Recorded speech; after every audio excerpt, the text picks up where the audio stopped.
always promised to be honest with you, so today is a bad day.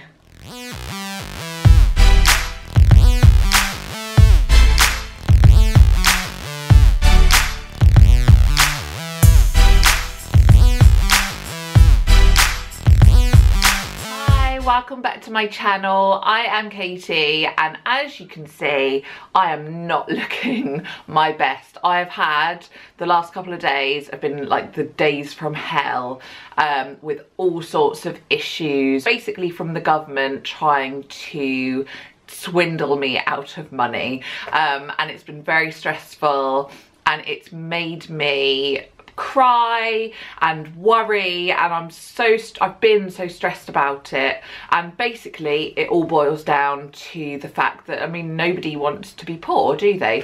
And so the worry, especially coming up to Christmas, I've been really worried. And then last night I carried on reading a book that I started reading ages ago. I've been reading it on my Kindle, but I'm going to put a handy little screenshot of it here. It's called The Little Book of Lykke, which I probably pronounced that completely wrong, so any Danish out there, I'm really sorry, but that's as close as I'm going to be getting. The Little Book of Lykke, and it's spelled L-Y-K-K-E.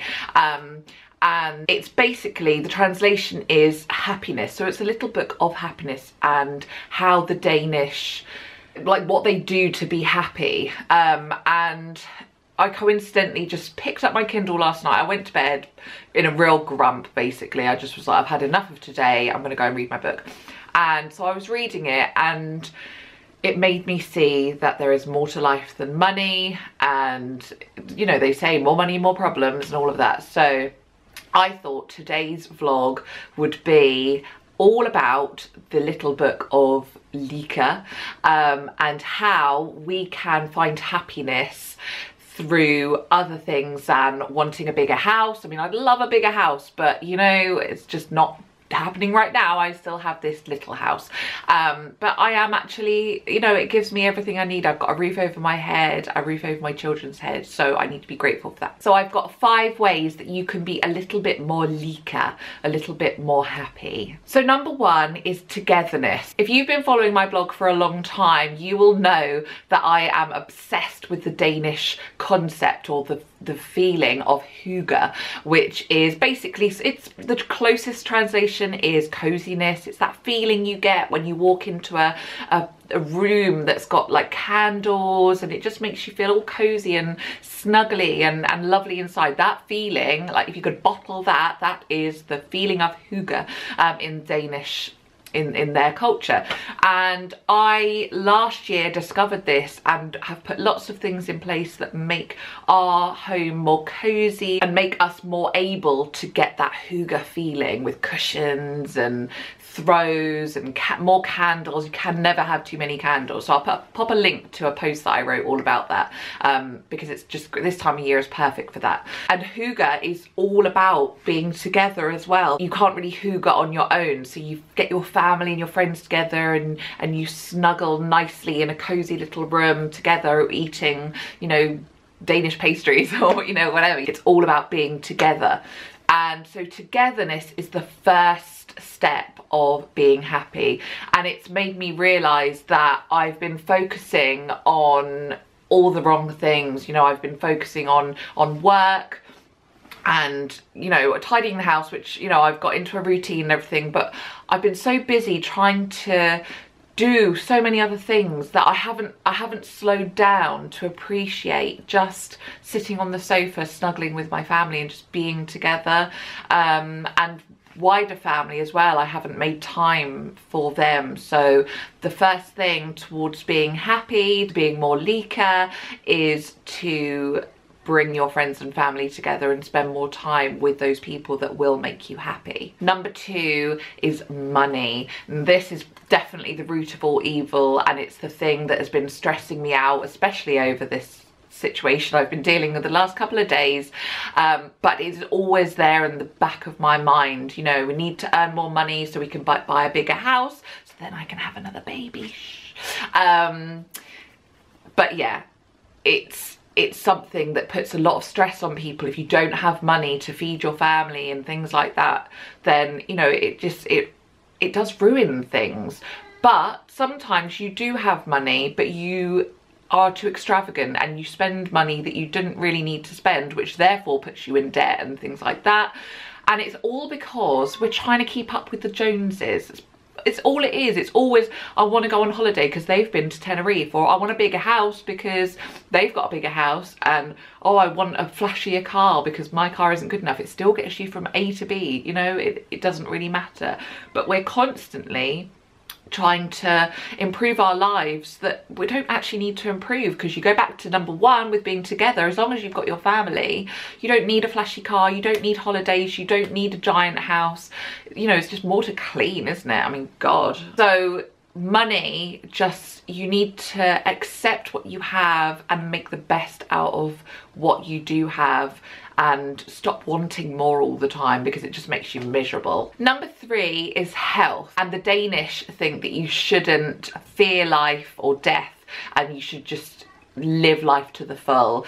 And I'm definitely one of those people who's a bit of a worrier. I would never bungee jump. I would never jump out of a plane. I'm not a risk taker. I'm not somebody who does things to live life to the full, really. I'm very happy just being at home doing the very steady thing.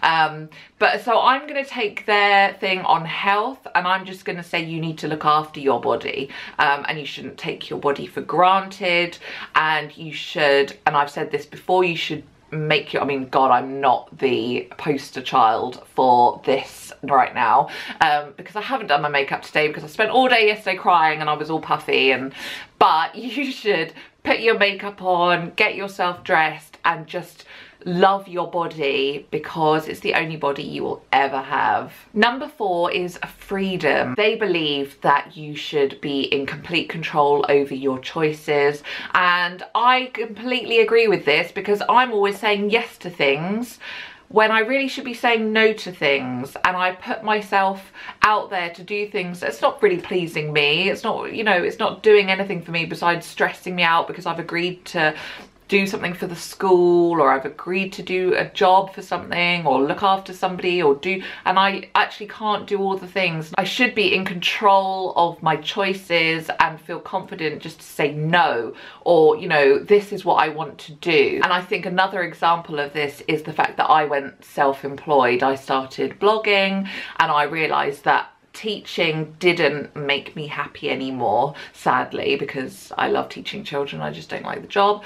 And so I made the choice that I was going to stay at home, and we were really poor. We were really poor, but I knew it was the best thing for my family, even though we had literally, we were on beans on toast. But I knew that I could do something else, and I am now forging a new career for myself. So I think, you know, be confident in choices that will make you happy and make your family happy. So never feel pressurized into doing something that you don't feel comfortable with, and do things that will make you happy. Even if it's something simple like what you want to wear. I mean, I, for a long time, didn't wear hats. I just felt a bit silly wearing hats. Actually, I love hats. I love wearing hats, and I'm going to wear hats because I love them, and if I love them, then they suit me. So even if it's something simple like that, you want to dye your hair purple, do it. Dye your hair purple if it will make you happy. Make that choice because it will make you happy. Don't let anyone else ever determine what you can and cannot do. Number 5 is cooperation. It's basically be a nice human. So if you want people to be nice to you, you have to be nice to them. And that's not because you're giving to receive. It's just, it's karma, isn't it? If you're nice to somebody, that will be repaid to you. If you let somebody out at a junction, further down the line, someone will let you out. And it's just, be a nice human and make the world a better place. And it's just, yeah, stop doing things just for you. Do things for the good of everybody. Do them for the good of you, for the good of your family, and for the good of the community. Not unless it makes you unhappy. Going back to number 4, if it makes you unhappy, don't do that. But generally, being a nice person, it shouldn't make you unhappy, should it? But you know, just smile at somebody or make their day or make them smile at somebody else. So be a nice human, basically. So they are the 5 ways to be more Lykke. And I definitely am going to take on board not wanting so much, not always striving for a bigger house, more money, because actually it's making me not appreciate what is right in front of me right now. And also the togetherness. I'm going to take a step back, cut down on work a little bit, and just be more present within my family. It's Christmas coming up. I want to enjoy being with my family and not worry about have I done this, that and the other. I just want to enjoy the moment and enjoy being a mum, because actually if you are too busy doing everything else, then you don't get to enjoy the good bits about being a mum. I hope that was useful. It was a bit rambly, but basically my message is, if you're having a bad day, take a step back and look around you at what you do have, because we're so busy looking to what we don't have and what we wish we could have that we're missing what's right in front of us. I've had a really bad couple of days, but I've got 3 children who love me, a husband who loves me, and a roof over my head. I mean, there's not much more I can ask for, really. So I could strive for more, but actually it just makes me miserable and not appreciate what is right here, right now. And remember, you can always message me. I will always reply. I absolutely promise.